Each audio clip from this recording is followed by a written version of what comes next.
Welcome back to the Peanut Butter and Mountains podcast, episode number 98. That's pretty crazy. We are almost to 100. And today I wanted to talk about, I'm going solo on this one, but today I wanted to talk about 6 ways to reduce your risk on your next adventure. Now, I have been thinking about this a lot recently. And the reason is because I unfortunately had a really good friend pass away in the mountains in April. And since then, I don't think a day has gone by where I haven't thought about it. And this is really kind of hit home with me. This was kind of like the first person that I knew well that has passed away in the mountains. And so it's been on my mind quite a bit. And especially with some things that have happened to me recently, it's been on my mind a bit. So I figured I would share a bunch of things that kind of come to my mind to reduce risk on my next adventure. And before we get into that, I kind of just wanted to discuss risk as a whole, because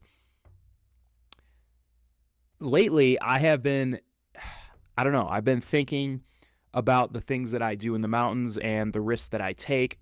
And the question that usually pops up into my mind is why? Why do I do the things that I do? What are the benefits that I'm gaining from them? And do the benefits outweigh the potential risks or the potential costs? And to answer that question, I don't really have an answer for you, but I do know that I have changed my relationship with risk since this event with my friend that passed away, and along with just many of the other things that have happened to me that have been close calls. And so, let's go through some of these ways to reduce some risk on your next adventure. Hopefully it'll make you feel a little bit better, and then maybe we'll circle around to talking about risk at the end of this podcast. So number one, ways to reduce your risk in the mountains is be aware of rockfall, okay? Rockfalls are extremely unpredictable. And in fact, my really good buddy that's a mountain guide, I asked him one time, I said, well, what is your biggest fear in the mountains? And he said that his biggest fear is rockfall. I would have thought it would have been falling. I would have thought it would have been, getting lost, or I don't know, something like that. No, it's rockfall, okay? And I can see why, because I have had my own run-ins with rockfall and icefall before, and it's just so unpredictable. And that's like the worst thing about rockfall, is that, rather than, avalanches, you can more or less kind of predict where they're going to be with certain slope angles, if they're wind loaded, which way the wind's going, if it had just snowed, right? But rockfall can be so unpredictable and just random that's why it's scary to me. And I was just shed hunting, which is looking for deer antlers or elk antlers the other day. And I was up on the slope and some rocks released. And if I didn't hear the rocks release, I would have been hit. And if I wouldn't have got killed by the impact, I would have been thrown all the way down to the bottom of the canyon, because there's nothing that was going to stop me. And basically I kind of shimmied my way between two of them. There was 4 or 5 of them released big rocks, larger than a softball sized rocks, releasing 100 feet above me, gaining speed. And if that would have hit me, I would have been taken out, and you guys wouldn't be hearing this podcast. And then I've had, obviously, the ice fall that you've probably heard of, the story, the ice fall on Mount Hood, where ice released. I let go of my ice axes. I fell down the slope and somehow arrested myself with my crampons. So these are things that, in order to mitigate them, you have to be aware of what's on top of you. Wearing a helmet's a really good idea to do that. That's why a lot of those rock climbing helmets will be kind of more or less padded, for lack of a better term, in the front, is just because of the fact that it's not for falling per se. It's more so for rockfall. So be aware of this stuff. There was a story, I interviewed Kyle Yates Hiking, who's a popular YouTuber. He's hiked the CDT, or he's hiked the AT, the PCT, and stuff like that. And he told me a story about when he was hiking the Eagle Creek Trail. He was walking along the trail, and a giant rock released right in front of him and just narrowly missed him. That's a really good one. I can link that up in the show notes below for you to listen to that story. But he said that was the biggest thing. That was the scariest thing that happened to him on the PCT. Okay, so number 2 is don't rely on the weather or dates. Okay, so just because it's spring doesn't mean that it's not done with winter. And I say this as just coming back from basically driving 7.5 hours to go do a couple 14ers on my skis, and it was total winter conditions, and the weather report was super wrong. And there was a lot of other people there too. Kind of read the weather report. We get there. I was up all night from 50-mile-an-hour winds, rocking my car at 11,400 feet. Woke up, and it's just a whiteout. And so just because it's spring, especially in the mountains, especially in the Rocky Mountains, does not mean that the weather is going to be summer-like, okay? And to go along with that, don't rely on these weather reports. I try to gather as many weather reports from as many different sources as I can, but even then, it still can be wrong, and it can still be super unpredictable. I really advise highly to always be aware, or like at least, if you're traveling to go on a hike, at least in your car, bring all of those extra layers that you don't think you're going to need because the weather report didn't say so. Bring them along anyway, because now you can at least, if it's at least still semi-favorable weather, you can still go do it instead of going out there in not as much clothing that you shouldn't be in that environment in the first place. Okay. And listen, the reliability of forecasts, especially in mountainous areas, are so dependent on the location, and it's just really hard to get a pinpoint location for weather. And so the mountains really make their own weather. Be prepared for that type of stuff. Okay, so number 3 is be aware of your surroundings. So like I just said with that rock fall, if I had been wearing some AirPods, I would have never heard that. Never would have heard the rocks release, and never would have looked up, and I probably would have been beamed by a rock. So the worst thing that you can do in the backcountry is wear headphones. And I mean like in-ear headphones. And I know that that's really tough to do because I love listening to my music as well. But we have to be aware of the wildlife that's around us, other hikers that are around us, bikers, like on the Colorado Trail. Bikers were, I always said that the most dangerous animal on the Colorado Trail were bikers, because I could never hear them coming because I'd have my headphones in like an idiot.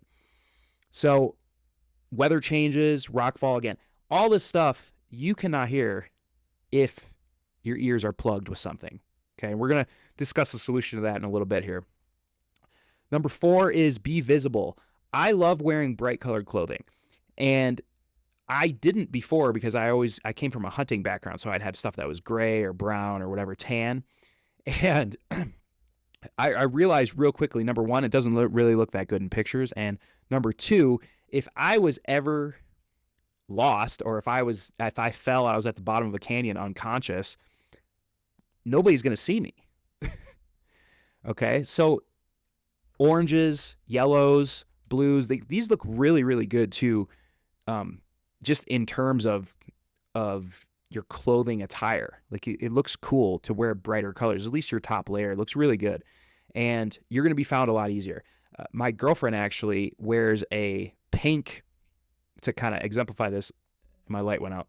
My girlfriend actually wears a like pink bandana around her neck when we go snowboarding and skiing at the resort, so I can figure out where she's at.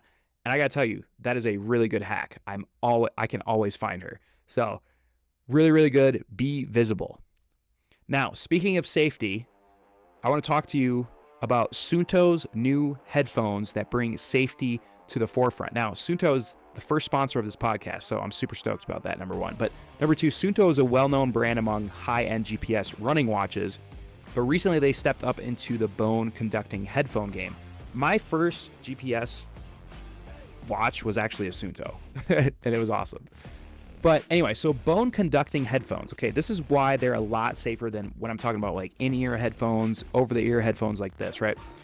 Bone-conducting headphones leave the ear completely unblocked so that the sounds travel to your eardrums via the bone rather than through the air. Pretty trippy, right? And because the ears are completely open, obviously, you have significantly more awareness of the normal environment around you, all the sounds that it's making. And really what that means is that they are inherently safer than in-ear headphones. And Suunto also takes the safety even further by offering a flashing LED light that can attract attention in the dark. So that's, again, stay visible rule that we're talking about. Suunto currently has 2 models, the Wing and the Sonic. The main difference is that the Wing has the flashing LED lights, is waterproof up to 3 feet for 30 minutes, and can be controlled by head movement, and then comes with its own power bank. Now, the Sonic is a little bit less expensive. It's lighter, it's waterproof in rain, and has a little bit better audio. So I've been rocking these now, especially when I'm going like shed hunting, or if I'm doing some ski mountaineering solo and I'm up on the mountain and I am at least out of harm's way for the most part. I will at least put these on, give me a little extra oomph to get up. So check them out at Suunto.com. I'll leave it in the show notes below. And be safer on your next run or hike, please. Okay, the last 2 here. So number 5 is cornices. Okay. Now, what cornices are they are formed due to wind blowing snow over the edges of ridges and cliffs, which creates an overhanging mass of snow. Okay, so essentially you can think about it as a cliff, and then there is air, but that air is now taken up by this cornice that is just like literally hanging in air. Now, cornices can be super, super tough to realize that you're on when you're on top of them. Yes, you can see them typically from below, but if you're on top of one, you don't necessarily know they're there. And what happens is that they typically will collapse under your weight, which then can cause you to get into an avalanche or a fall. Okay. Now, this is what happened, unfortunately, to my buddy. He was on a cornice. The cornice collapsed. He fell in the crater in Mount St. Helens and could not get back up out of there. Okay.